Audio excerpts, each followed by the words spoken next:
ku kyalo Sebaggala ekisangibwa mu tawuni kanso y'Essemuto mu disitulikiti y'e Nakaseke we wali Kande Poultry Farm eyatandikibwawo omumyuka wa Ssaabawandiisi w'ekibiina ki NRM Rose Namayanja ng'ali wamu ne bba Charles Nsereko.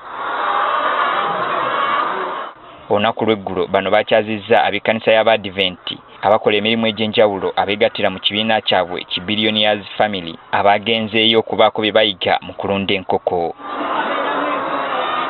Namayanja yabalambuza faamu yaabwe okuli enkoko ezisoba 10,000 ezirundibwa mu nnondo ey'omulembe. Nti tetukozesa sigiri, system gye tukozesa enkoko ziba nga zifuna ebbugumu mu kigera kye kimu ate mu budde bwe bumu.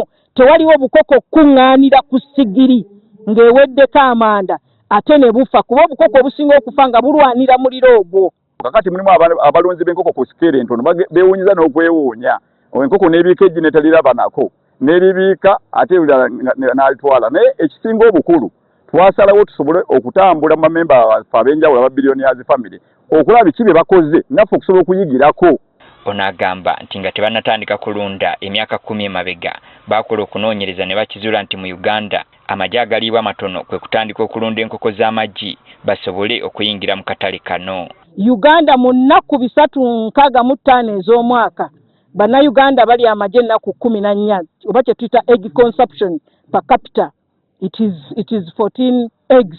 Ne tulaba nga akatale weekali mu magi bw'olunda enkoko ez'amagi n'omutindo.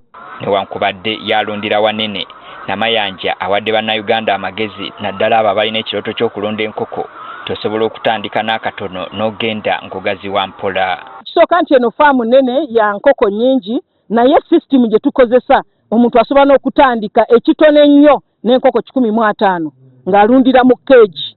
Nti n'omuntu bw'atandika ne keegi 4 asobola okulundira enkoko 600 mu kafo akatono ddala.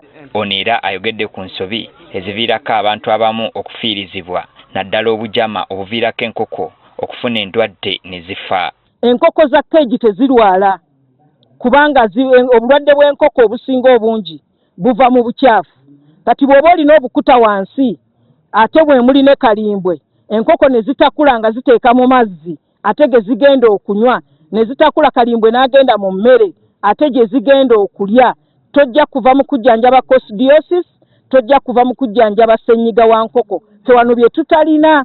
Wano era wasinzidde n'akubira ne bannabyabufuzi omulanga okutegekera ebiseera byabwe by'omu maaso nga bavudde mu bukulembeze.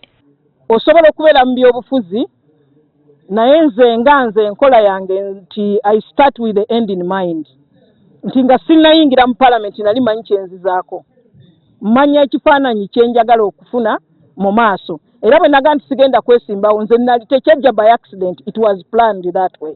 Okusinziira ku Namayanja buli muntu asobola okulunda enkoko ng'atandika n'ekitono kasita amanya engeri y'okuzirabiriramu obulungi.